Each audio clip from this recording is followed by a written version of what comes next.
दिल्ली में केजरीवाल सरकार पर न्यू एक्साइज पॉलिसी में करप्शन का इल्जाम लगाकर बीजेपी लगातार एहतजाज कर रही है। आज दिल्ली में बीजेपी ने कई जगह एहतजाज किए, तो वहीं केजरीवाल सरकार ने दिल्ली असेंबली का स्पेशल सेशन एक दिन के लिए बढ़ा दिया है। इतना ही नहीं, आपके कई सीनियर लीडरान दिल्ली में सीबीआई दफ्तर के बाहर ऑपरेशन लोटस की जांच का मुतालबा करते हुए धरने पर बैठ गए।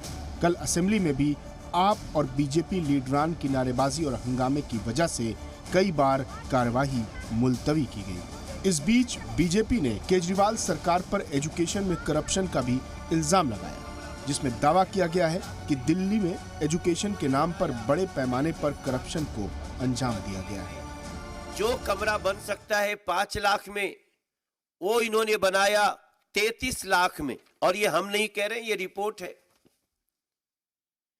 इस रिपोर्ट को पढ़ने के बाद कोई भी चौंक जाएगा कि जिस शिक्षा की बात करते हैं उसका देखिए स्थिति क्या है।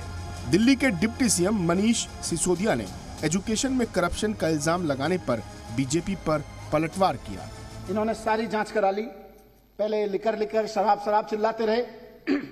जब शराब में कुछ नहीं निकला तो अब थोड़े दिन पहले से 3-4 दिन पहले से स्कूल चिल्लाने लग रहे हैं। वहीं योग गुरु बाबा रामदेव ने शराब को सही गलत के दायरे में बांधने पर ही सवाल उठा दिए हैं। बाबा रामदेव के मुताबिक शराब का कारोबार, शराब के ठेके कभी सही नहीं हो सकते।